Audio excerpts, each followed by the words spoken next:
आदि पुस्तक থেকে পাঠ 12 অধ্যায় এবং 13 অধ্যায়। আব্রাহামের প্রতি ভগবানের প্রথম আহ্বান। ভগবান একদিন আব্রাহামকে বললেন, তুমি তোমার দেশ, তোমার আত্মীয়স্বজন, তোমার পৈতৃক ভিটে সমস্ত ছেড়ে যে দেশ আমি তোমাকে দেখাবো সেই দেশেই চলে যাও। সেখানে তোমার থেকে আমি একটি মহান জাতির উদ্ভব ঘটাবো। আমি তোমাকে আশিস ধন্য করব, তোমার নাম মহৎ করে তুলব। তুমি নিজেই হয়ে উঠবে মূর্ত আশীর্বাদ। যারা তোমাকে আশীর্বাদ করবে তাদেরও আশীর্বাদ করব আমি, আর যে তোমাকে অভিশাপ দেবে তাকে দেব অভিশাপ। এই পৃথিবীর সমস্ত বংশের মানুষেরা তোমার নাম নিয়েই একে অন্যকে আশীর্বাদ জানাবে। তাই ভগবানের নির্দেশ মতো আব্রাহাম তখন বেরিয়ে পড়লেন। লোট ও তার সঙ্গে চললেন। হারান নগর ছেড়ে চলে আসার সময় আব্রাহামের বয়স ছিল 75 বয়স।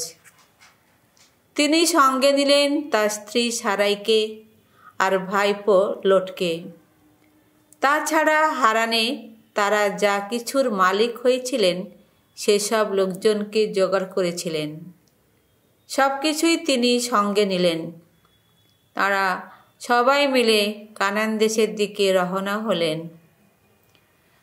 তারা যখন কানান দেশে গিয়ে পৌঁছলেন তখন আব্রাহাম দেশের মাঝখান দিয়ে এগিয়ে গেলেন সিকেমের সেই পুণ্যস্থানটি পর্যন্ত, যেখানে ছিল মোরে সেই ওক গাছটি। সেই সময় ওই দেশে থাকত কানানীয় জাতির লোকেরা। আব্রাহামকে দেখা দিয়ে ভগবান বললেন, শোনো, এই দেশ আমি তোমার বংশধরদের হাতেই তুলে দেব। তাই আব্রাহাম সেখানে একটি বেদি গেঁথে তুললেন স্বয়ং ভগবানের সম্মানে, যিনি তাকে দেখা দিয়েছিলেন। সেখান থেকে তিনি বেথেলের পূব দিকের পার্বত্য অঞ্চলে গিয়ে এমন একটি জায়গায় তাঁবু ফেললেন যার পশ্চিম দিকে বেথেল আর পূব দিকে আই শহরটি। সেখানেও তিনি ভগবানের সম্মানে একটি বেদি গেঁথে তুললেন আর ভগবানের নাম স্মরণ করে প্রার্থনা জানালেন। তারপর নানা স্থানে থেমে থেমে তিনি নেগেব অঞ্চলের দিকে এগিয়ে চললেন। মিশরে আব্রাহামের সাময়িক অবস্থান। এক সময় দেশে দেখা দিল দুর্ভিক্ষ। দুর্ভিক্ষের প্রকোপ তীব্র হওয়ার আব্রাহাম মিশরে কিছুদিন থাকবেন বলে সেখানে নেমে গেলেন। মিশরে প্রবেশ করার মুখে তিনি স্ত্রী সারাইকে বললেন, শোনো, আমি জানি কত সুন্দরী তুমি। তোমাকে দেখে মিশরীয়রা নিশ্চয়ই বলবে, এ তো ওই লোকেরই স্ত্রী। ওরা আমাকে মেরেই ফেলবে, কিন্তু তোমাকে বাঁচিয়ে রাখবে। দোহাই দোহাই তোমার, তুমি বরং ওদের বলো তুমি আমার বোন, তাহলে তোমার জন্যে ওরা আমার সঙ্গে ভালো ব্যবহারই করবে। তোমার খাতিরে বেঁচে যাব আমি। আর হলো তাই। আব্রাহাম তখন মিশরে এসে ঢুকলেন। তখন মিশরীয়দের নজরে পড়ল কি সুন্দরী মেয়েটি। সারাইকে দেখার পর ফারাওর কর্মচারীরা ফারাওর কাছে গিয়ে তাঁর খুবই প্রশংসা করল। তাই তাকে তখন ফারাওর বাসভবনে নিয়ে আসা হলো। তাঁরই জন্যে আব্রাহাম ফারাওর কাছ থেকে ভালো ব্যবহার পেলেন। তিনি ছোট বড় যত গবাদি পশু, যত গাধা গাধি আর উট, আর সেই সঙ্গে যত দাসদাসীকেও পেলেন। কিন্তু ভগবান তখন আব্রাহামের স্ত্রী সারাইয়ের জন্যে ফারাওর উপর এবং তার ঘরের মানুষদের উপর একের পর এক মহা দুর্বিপাক ঘটাতে লাগলেন। শেষে ফারাও আব্রামকে ডেকে আনিয়ে বললেন, আমার সঙ্গে তুমি এ কেমন ব্যবহার করলে? আমাকে কেনই বা বলনি ও তোমার স্ত্রী? তুমি কেনই বা বললে ও আমার বোন? সেই জন্যেই তো আমি ওকে তোমার স্ত্রী করে ঘরে আনলাম। নাও, এই রইল তোমার স্ত্রী, ওকে সঙ্গে নিয়ে এখান থেকে চলে যাও। ফারাও এবার তার সম্বন্ধে নিজের লোকজনদের নির্দেশ দিলেন। তারা আব্রামকে রওনা করিয়ে দিল, আর সেই সঙ্গে তার স্ত্রীকে এবং তার যা কিছু ছিল সবই। আব্রাম ও লোটের আলাদা আলাদা স্থানে বাস। আব্রাম মিশর দেশে আবার নেগেব ফিরে এলেন। তিনি ও তার সঙ্গে তার স্ত্রী এবং তার যা কিছু ছিল সবই। লোট ও তাঁর সঙ্গেও ছিলেন। আব্রাম খুবই ধনী মানুষ ছিলেন। তার অনেক গবাদি পশু ও সোনা রূপো ছিল। নানা স্থানে থেমে থেমে তিনি নেগেব থেকে বেথেল পর্যন্ত, সেই স্থানটি পর্যন্ত এলেন যেখানে তিনি আগে তাঁবু খাটিয়েছিলেন। এই স্থানটি ছিল বেথেল ও আইয়ের মাঝখানে। এখানেই তিনি একসময় একটি বেদি গেঁথে তুলেছিলেন। এখানে তিনি ভগবানের নাম স্মরণ করে প্রার্থনা জানালেন। লোট, যিনি আব্রাহামের সহযাত্রী ছিলেন, তারও ছোট বড় বেশ কিছু গবাদি পশু আর অনেক তাঁবু ছিল, কিন্তু তাদের দুজনের একসঙ্গে থাকার মতো যথেষ্ট চারণভূমি সেই অঞ্চলে ছিল না। তাদের পশুর সংখ্যা এত বেশি ছিল যে তাদের পক্ষে একসঙ্গে থাকা সম্ভব ছিল না। আব্রাহাম আর লোটের রাখালদের মধ্যে একদিন একটা ঝগড়াই বেঁধে গেল। সেই সময় ওই দেশে বাস করত কানানীয় ও পেরিজীয় জাতির লোকেরা। আব্রাহাম তখন লোটকে বললেন, আমি চাই না তোমার ও আমার মধ্যে, তোমার ও আমার রাখালদের মধ্যে কোনো রকম ঝগড়াঝাটি বাঁধুক। হাজার হোক, আমাদের মধ্যে তো রক্তের সম্পর্ক রয়েছে। ওই দেখো, সারা দেশটা তোমার সামনে পড়ে আছে। তুমি বরং আলাদাই থাকো। তুমি বাঁ দিকে গেলে আমি ডান দিকে যাব, তুমি ডান দিকে গেলে আমি বাঁ দিকে যাব। তখন লোট চারিদিকে একবার চেয়ে নিলেন। তিনি দেখলেন জর্দন নদীর গোটা সমভূমি অঞ্চলিত জলসিক্তই হয়ে আছে। সুদূর সোয়াব শহরটি পর্যন্ত মনে হচ্ছে যেন ভগবানের সেই আদি উদ্যান, কিংবা যেন সেই মিশর দেশ। ভগবান অবশ্য তখনও সদম আর গোমরা শহর দুটি ধ্বংস করেননি। তাই নিজের জন্যে জর্দন নদীর সমভূমির গোটা অঞ্চলটি বেছে নিয়ে লোট তখন পূব দিকেই এগিয়ে চললেন। এইভাবে তারা দুজনে আলাদা হয়ে গেলেন। আব্রাম কানান দেশে থেকে আর লোট থাকতে লাগলেন সমভূমির শহর অঞ্চলে। তিনি গিয়ে নিজে তাঁবুগুলো বসালেন সেই সদমের কাছাকাছি জায়গায়। সদমের লোকেরা কিন্তু বড় ভ্রষ্টাচারী ছিল। ভগবানের বিরুদ্ধে গিয়ে তারা যত মহাপাপ করে বেড়াত। লোট আলাদা হওয়ার পর ভগবান আব্রামকে বললেন, তুমি চারিদিকে একবার তাকিয়ে দেখো। যেখানে দাঁড়িয়ে আছো সেখান থেকে উত্তর আর দক্ষিণ, পূর্ব আর পশ্চিম দিকে একবার চেয়ে দেখো তো।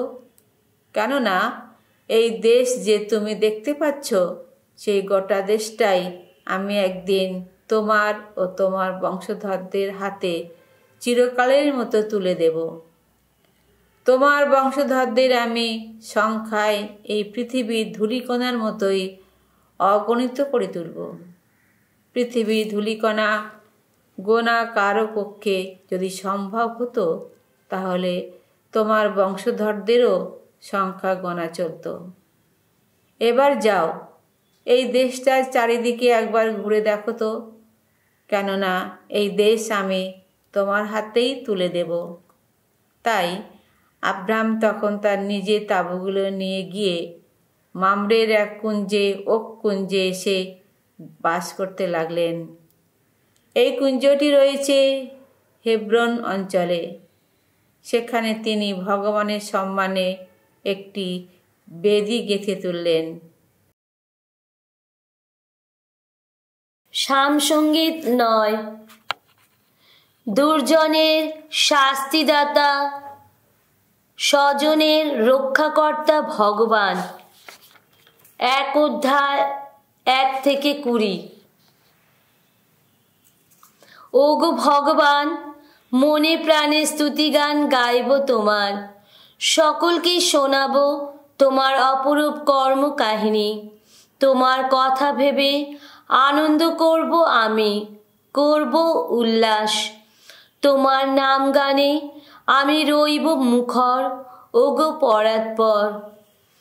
ওই দেখো, পিছিয়ে যাচ্ছে আমার শত্রুরা, তোমাকে সামনে দেখে লুকিয়ে পড়ছে, ধ্বংস হচ্ছে তারা। আমার সপক্ষে দাঁড়িয়ে আমাকে দিয়েছ তুমি ন্যায্য অধিকার। সিংহাসনে সমাসীন হয়ে বিচার করছো তুমি ধর্মেরই বিধানে। তিরস্কার করেছ তুমি যত বিজাতিকে, দুর্জনকে করেছ সংহার। তাদের সবার নাম নিশ্চিহ্ন করেছ তুমি চিরকালের মতো। আহা, নিঃশেষিত অবলুপ্ত শত্রুরা এখন চিরকালের মতো। তাদের নগর জনপদ ধূলিসাৎ করেছ তুমি, সেগুলির স্মৃতিও আজ লুপ্ত হয়ে গেছে। চেয়ে দেখো, ভগবান সিংহাসনে সমাসীন চিরদিনের মতো। বিচার করতেই তাঁর সিংহাসন বসিয়েছেন তিনি। জগতের বিচার করবেন তিনি ধর্মের বিধানে। সকল জাতির প্রতি রায় দেবেন ন্যায়েরই বিধানে। নিপীড়িত মানুষের গিরিদুর্গ হন ভগবান, তাদের গিরিদুর্গই হন তিনি সংকটের দিনে। যারা জেনেছে তোমার নাম, তারা তোমাতেই আস্থা রাখুক, ওগো ভগবান। তোমার অন্বেষী যারা, তুমি তো তাদের ত্যাগ করো না কখনো। সিয়নে অধিষ্ঠিত ভগবানকে শোনাও সামগান। সকল জাতির মাঝে তোমরা প্রচার করো তার কীর্তি কথা। যিনি রক্তপাতের যোগ্য শাস্তি দেন, সব কথাই মনে রাখেন তিনি। দুঃখীর হাহাকার তিনি ভোলেন না কখনো। দয়া করো, দয়া করো, ওগো ভগবান। দেখো, চেয়ে দেখো, শত্রুর অপমানে হায় কত লাঞ্ছিত আমি। মৃত্যুর দ্বার থেকে তুমি তো বারবার ফেরাও আমায়। আহা, যাতে সিয়ন নগর দ্বারে দাঁড়িয়ে আমি তোমার অজস্র স্তুতি গেয়ে যেতে পারি। তোমারই জন্যে আমি উদ্ধার পেয়েছি বলে করতে পারি আনন্দ উল্লাস। বিজাতির মানুষেরা চোরা গর্ত খুঁড়েই নিজেরাই ডুবেছে সেখানে। নিজেরাই পা জড়িয়ে পড়ে গেছে নিজেদেরই পেতে রাখা জালে। এভাবেই ভগবান যোগ্য শাস্তি দিয়ে সকলকে জানিয়েছেন আত্মপরিচয়। নিজের কর্মের ফাঁদে দুর্জন তো নিজের ধরা পড়ে।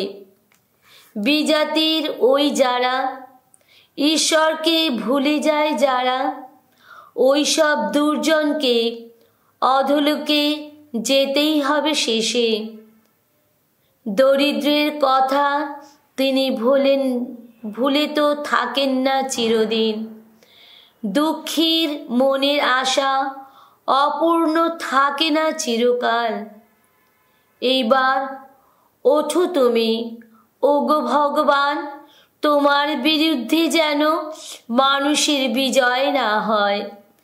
বিজাতির ওই সব মানুষকে তোমার সামনে আনো, ওদের বিচার করো তুমি। মহাভীতি জাগিয়ে তোলো ওদের অন্তরে, ওগো ভগবান, ওরা যেন বুঝতে পারে ওরা নিতান্তই মানুষ। মথিরচিত মঙ্গল সমাচার 19 থেকে 34 পদ।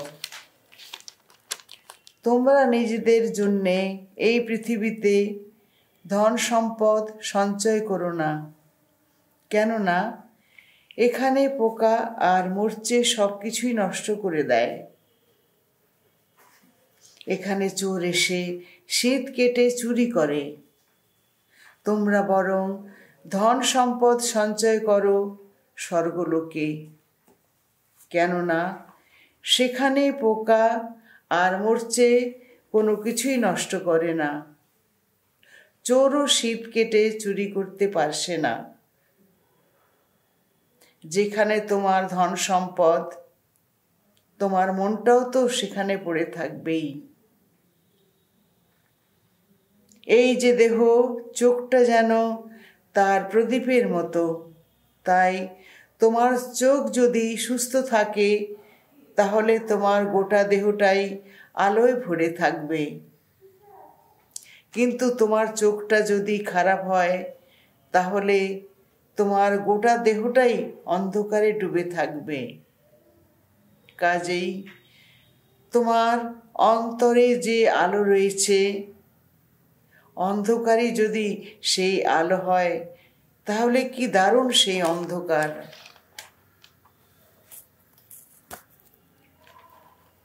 কেউ কখনো একসঙ্গে দুই মনিবের সেবা করতে পারে না। হয় সে একজনকে ঘৃণা করবে আর একজনকে ভালোবাসবে, না হয় সে একজনের একান্ত অনুগত হবে আর অন্যজনকে উপেক্ষার চোখেই দেখবে। ঈশ্বর ধন সম্পদ এই দুইয়ের সেবা তোমরা একসঙ্গে করতে পারো না। তাই আমি তোমাদের বলছি, কি খেয়ে প্রাণ বাঁচাবে বা কি পরে শরীরটা ঢেকে রাখবে তা নিয়ে চিন্তিত হইও না। খাবারের চেয়ে প্রাণটা কি বেশি মূল্যবান নয়? জামা কাপড়ের চেয়ে শরীরটা কি বেশি মূল্যবান নয়? আকাশের পাখিদের দিকেই একবার চেয়ে দেখো, কই তারা তো বীজ বোনে না, ফসলও কাটে না, গোলা বাড়িতে ফসল জমিও রাখে না, তবুও তোমাদের স্বর্গনিবাসী পিতা তাদের তো খাইয়ে থাকেন। তোমাদের মূল্য কি তার চেয়ে বেশি নয়? বলো, তোমাদের মধ্যে কে বা দুশ্চিন্তা করে নিজের আয়ু এতটুকু বাড়াতে পারে? জামা কাপড় নিয়েই বা তোমাদের এত দুশ্চিন্তা কেন? মাঠের লিলি ফুলগুলোর দিকে একবার লক্ষ্য করে দেখো তো, তারা কেমন বেড়ে ওঠে। কই তারা তো কোনো কাজ করে না, এক গাছি সুতোও কাটে না। তবুও আমি তোমাদের বলছি, স্বয়ং সলোমনের এত ঐশ্বর্য থাকা সত্ত্বেও তাঁর পোশাক ওই ফুলগুলোর কোনোটির মতোই সুন্দর ছিল না। সুতরাং যা মাঠের ঘাসের মতো, যা আজ আছে কাল তা উনুনেই ফেলে দেওয়া হবে, তাকেই যদি পরমেশ্বর এইভাবে সাজিয়ে রাখেন, তাহলে কি এই ব্যাপারে তোমাদের জন্যে আরো অনেক কিছু বেশি করবেন না? ওহে, এতই অল্প তোমাদের ভগবত বিশ্বাস? না, তোমরা এইসব প্রশ্ন নিয়ে দুশ্চিন্তা করো না যে আমরা কি খাবো বা কি পান করব কিংবা কি পরব। অধর্মী মানুষেরাই তো ওসব কিছুর পেছনে ছুটে মরে। তোমাদের যে সব কিছুর প্রয়োজন আছে তা তোমাদের স্বর্গনিবাসী পিতা তা ভালোভাবেই জানেন। তোমরা বরং সব কিছুর আগে অন্বেষণ করো তাঁর রাজ্যের পথ, তাঁর ন্যায় ধর্মেরই পথ। তাহলে ওই সব কিছু তো বাড়তি হিসাবে তোমাদের দেওয়া হবে। তাই তোমরা আগামীকালের কথা ভেবে এখন দুশ্চিন্তা করো না। আগামীকাল তার নিজের কথা ভাববে। প্রতিটি দিনের পক্ষে প্রতিটি দিনের বোঝাই তো যথেষ্ট।